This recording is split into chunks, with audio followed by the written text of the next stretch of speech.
Three, two, one.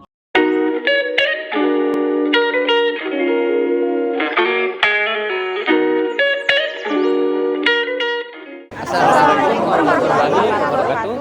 Halo, perkenalkan nama saya Gina Arianti. Saya Rozi Kurniawan. Saya Asmira Abdurrahman.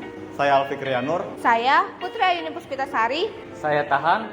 Saya Karanaini. Dan saya Putri. Kami dari kelompok 4.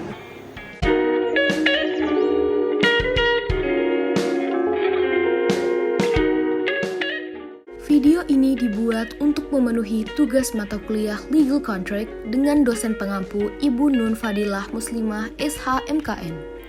Dalam video kali ini, kami akan menjawab 3 pertanyaan yang telah kami diskusikan bersama.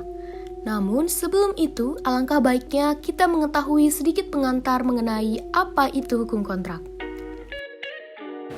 Baik, di sini saya akan menjelaskan apa itu hukum kontrak.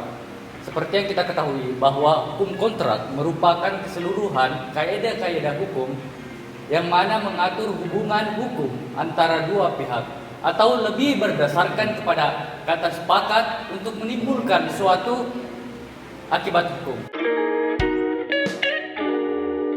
Pada dasarnya, setiap kontrak yang dibuat oleh para pihak mengandung kewajiban para pihak dalam membayar pajak kepada negara. Adapun pembayaran pajak yang harus dibayarkan oleh para pihak kepada negara terdiri dari berbagai macam jenis pajak.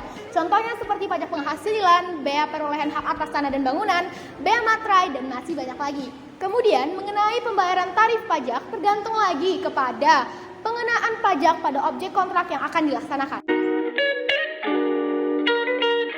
Memorandum of Understanding atau MOU adalah perjanjian kerjasama antara dua pihak atau lebih dan yang dinyatakan dalam dokumen formal.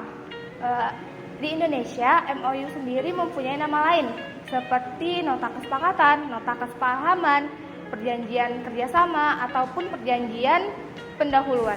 MOU seringkali dianggap sebagai perjanjian pendahuluan yang sifatnya tidak mengikat dan tidak memiliki akibat hukum. Artinya, di dalam MOU tidak terdapat suatu kewajiban yang harus dilaksanakan oleh para pihak dan tidak ada konsekuensi secara material seperti pengenaan denda apabila transaksi tidak jadi dilanjutkan. Dalam praktek MOU biasanya hampir sama seperti kontrak bisnis. Yang membedakannya hanyalah terletak pada ide atau poin-poin yang tertulis di dalamnya.